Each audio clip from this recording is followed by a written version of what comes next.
Shaitan actually succeeds in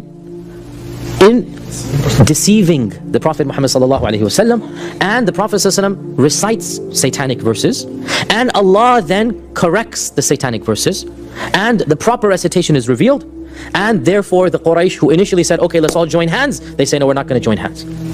And so this reaches the Muslims of Abyssinia, and then they return. So that's what the Prophet, peace be upon him, recited, and people heard, and they prostrated as a result, because they thought, oh, now the Prophet, peace be upon him, has compromised with us. His strict monotheism that bothered us now is accommodating us with our feminine deities, our goddesses, and so they were willing to go along with prostrating, praying along with the Muslims. A lot of people are really confused. They go online and they're reading about the fact that there's something called the satanic verses, that the shaitan, the devil, Satan, can actually interfere with revelation and kind of put words into the mouth of the Prophet ﷺ. And apparently, during the life of the Prophet ﷺ, that actually happened in Mecca. That the Prophet ﷺ was reciting the Qur'an, and shaitan went there and kind of mixed up his own words into the words of the Prophet ﷺ, and the Meccans all heard it, and they all got excited and happy and complied. But then the Prophet ﷺ had to come back later and kind of backtrack his statements.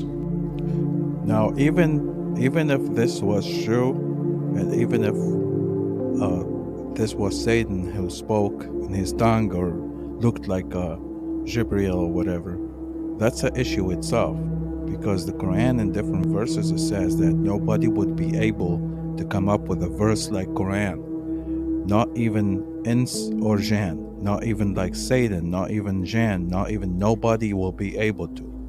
And it's the challenge of Quran as a miracle, supposedly, that nobody will ever be able to make a verse exactly like Quran.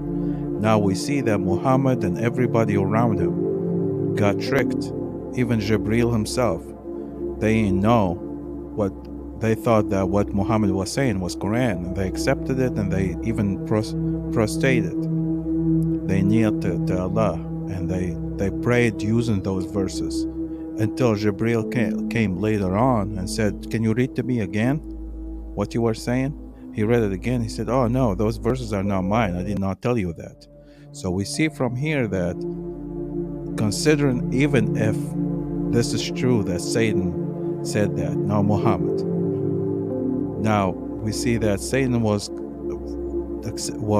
successful at doing Allah's challenge, and he came up with verses that's like Quran, that everybody thought it was Quran.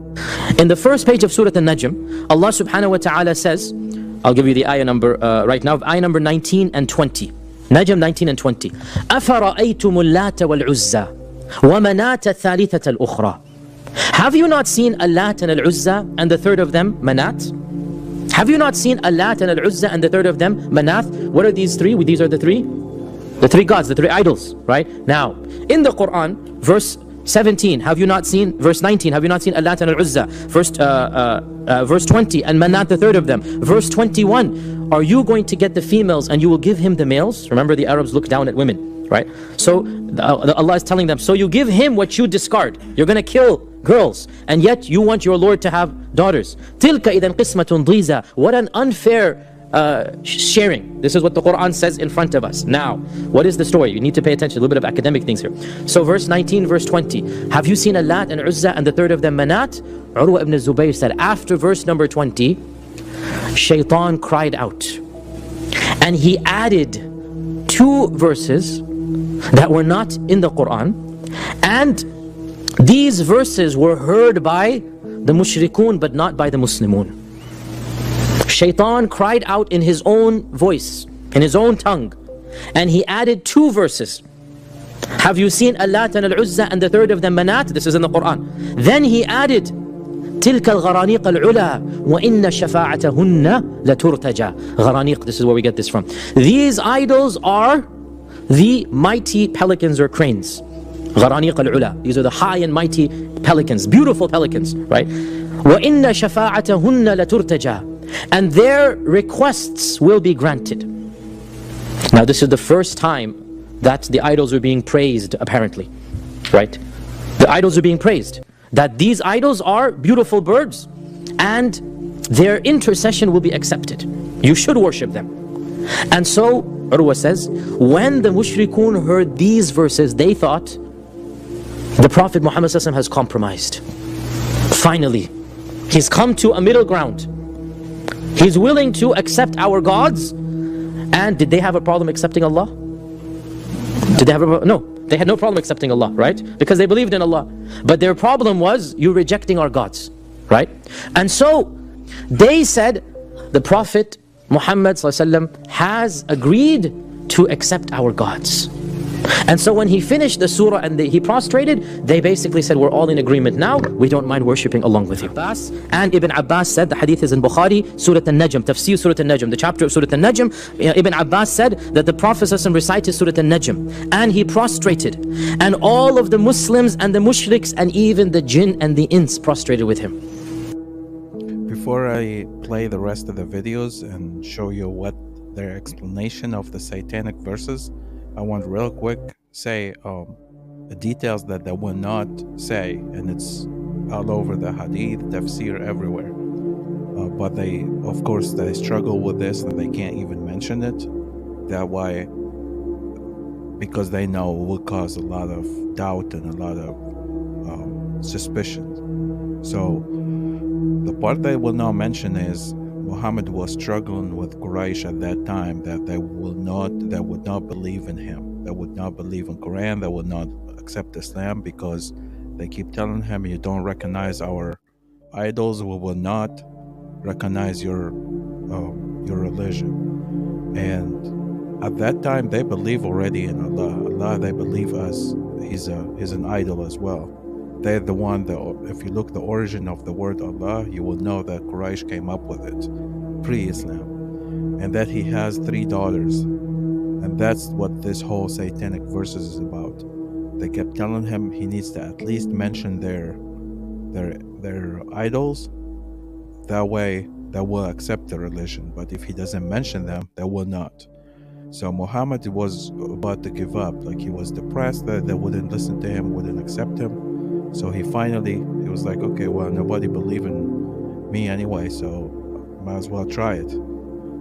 So he added those verses recognizing their idols. And after that, there's so many people that started doubting and started being suspicious. They were like, how come your Allah now accepting idols? Like, I thought we don't do that anymore. And that we thought that's the whole reason you came, so we don't worship statues anymore. So Muhammad started losing a lot of Muslims at that time, so he had to fix the issue real quick. That's when he came up with a verse saying that no, it was Satan, it wasn't him. Satan spoke on his tongue, and Satan tricked him or deceived him. Everybody who heard the surah couldn't help be overwhelmed. Even the jinn prostrated with him. And so we have to be very clear here, and our religion tells us to be academic. The satanic verses story is not concocted by non-Muslims. It's found in some of our sources. We have to be very clear here, right? And by the way, a lot of you are confused. Salman Rushdie's book, of course, it's named after this incident, but it's a whole work of fiction. But the point of the book is that, and this is why this is such a thing that the non-Muslims jump on. Apparently, the Prophet ﷺ could not tell the difference between Jibreel and Shaitan, or at least he's reciting verses. Now, so the Prophet ﷺ, a'udhu billah, tried to change his tactic and said, let's see if this is going to work. And he decided to change from tawheed to shirk. And so he said, khalas, let's worship all the gods together. But then there was a backlash from the Muslims, and so he said, oh no, these weren't verses that I said, these were verses Shaitan said. Hence, satanic verses, right? So from the perspective of non-Muslims, this story clearly proves to them that the Prophet ﷺ is a'udhu billah inventing the Qur'an. That's what they say, right? And so he's just changing his theology one day to the next, as any leader, as any politician does. He sings the tune of the people, right? One day he'll say this, one day he'll say that. So he's, according to them, changing his tune to get the people to come to him, right? And so this is why this story is a very important story that we talk about it academically. And I have to say clearly, this story is not fabricated by non-Muslims, it's found in our sources, right? And so they jump on it, and they then make a very big deal out of it. And this is something that we need to discuss academically. So this is the Prophet Muhammad ﷺ hears Shaitan's recitation and thinks it is Jibreel reciting to him. And he then, in his own tongue, recites أفرأيتم اللات والعزى ومناة الثالثة الأخرى تلك الغرانيق العلا وإن شفاعتهن لترتجى. The Prophet couldn't tell the difference between Jibreel and and shaitan. Now, once again, we have to be academically true here. This is a version that is found in early Islamic Arabic sources. It's not something that I looked up myself to be on the 100% sure that this is not something they're inventing. It's something that is found. Some early books do mention it. Shaitan pretends to be basically who? Jibreel. And when Jibreel is reciting the Qur'an, Shaitan throws in two verses. And the Prophet ﷺ could not tell the difference. And so the Prophet ﷺ recited those two verses in the middle.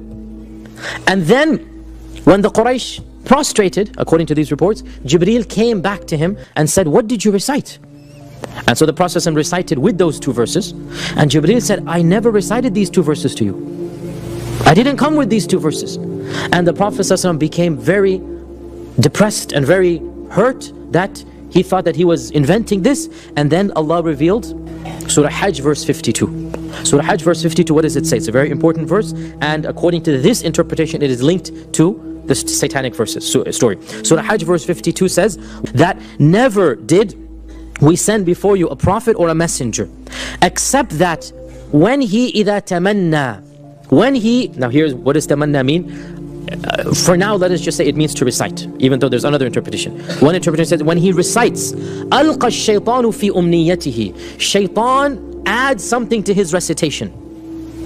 And then Allah abrogates the shaitanic recitation, and Allah affirms His own ayat. ثُمَّ يُحْكِمُ اللَّهُ آيَاتِهِ. For indeed Allah is all knowledgeable and Allah is all wise, so that the one that Shaitan said, or the thing that Shaitan said, will become a fitna for those who have a weak heart, and for those who have a disease in their hearts, and for those who have a hard heart. 𝗁 قُلُوبُهُمْ. Right? Shaitan actually succeeds in deceiving the Prophet Muhammad sallallahu alaihi wasallam, and the Prophet sallallahu alaihi wasallam recites satanic verses, and Allah then corrects the satanic verses, and the proper recitation is revealed, and therefore the Quraysh, who initially said, "Okay, let's all join hands," they say, "No, we're not going to join hands." And so this reaches the Muslims of Abyssinia, and then they return. And Ibn Taymiyyah says that not only do all of the reports add up and make it authentic, but the verse of Surah Hajj is crystal clear. The verse of Surah Hajj is crystal clear. That it clearly says that, Ya Rasulullah, it's not only you, every single prophet before you. وَمَا أَرْسَلْنَا مِن قَبْلِكَ مِن رَسُولٍ وَلَا نَبِيٍّ إِلَّا إِذَا تَمَنَّى, except that when he recites, أَلْقَى الشَّيْطَانُ فِي أُمْنِيَّتِهِ, Shaitan produces something and throws it into his recitation. فَيَنْسَخُ اللَّهُ مَا يُلْقِي الشَّيْطَانِ, Allah will abrogate what Shaitan said. ثُمَّ يُحْكِمُ اللَّهُ آيَاتِهِ, then Allah will make His ayat firm and clear. وَاللَّهُ عَلِيمٌ حَكِيمٌ. So that لِيَجْعَلَ مَا يُلْقِي الشَّيْطَانُ فِتْنَةً لِلَّذِينَ فِي قُلُوبِهِمْ مَرَضٌ, so that Allah will cause this to be a test for those whose hearts have a disease, and for those قَاسِيَةِ قُلُوبُهُمْ, their hearts are hard, this shaitanic recitation will become a test for them. So Ibn Taymiyyah says the verse is very clear, and this is what happened with Surah An-Najm. They said, we don't care what the riwayat, what the versions say, we cannot accept this as theology, as aqeedah. Why? Because you're claiming that Shaitan and Jibreel, right, could pretend to be each other. That the Prophet ﷺ couldn't tell the difference. That, and this is the key point now, the revelation itself has the possibility to be corrupted and tampered. The integrity of the wahi becomes compromised. So, as one of them says, a famous scholar of our times, I don't care if the isnads are like the sun, the bright as the sun, كالشمس, I'm not going to accept this story. This is a scholar of our times writing this, right? And a lot of the previous scholars as well, they said some similar things, is that we can't, al-Qadi is one of them. al-Qadi is, he has one of the best books of Sirah, 𝗁𝗵𝗵𝗵𝗵, 𝗁𝗵𝗵𝗵𝗵, that which causes the heart to be cured, by talking about the rights of the Prophet ﷺ. It's a 2-volume book, and it's all about Sirah and Prophet specialities and miracles. We're hearing a lot about satanic verses these days. What are the satanic verses? Were once recited by our Prophet Muhammad, peace be upon him, and taken to be a part of the Qur'an, but later on denounced as having a satanic origin.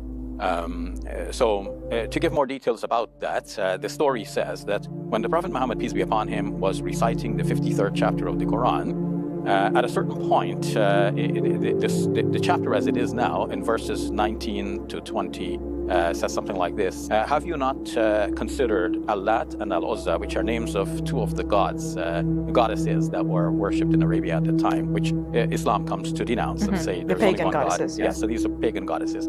And then it says, أَلَكُمُ الذَّكَرُ وَلَهُ الْأُنْثَى. Is it that you want sons for yourself, but you want to give the daughters to God? 𝗁𝗂𝗐 qismatin ضīza. That would be an unfair distribution. So that would be unfair. So that's how the verse reads now. The verses read now. In Surah An-Najm. In Surah An-Najm, the 53rd chapter of the Qur'an, starting with the 19th verse. Now, the story about this says that regarding the satanic verses says that when the Prophet peace be upon him recited that and Manāt 𝗪 and Manāt the third, the other one, then Satan threw in something into his recitation, words that say something like this. These are the high-flying cranes whose intercession is to be desired or to be expected. So that's what the Prophet peace be upon him recited, and people heard, and they prostrated as a result, because they thought, oh, now the Prophet peace be upon him has compromised with us.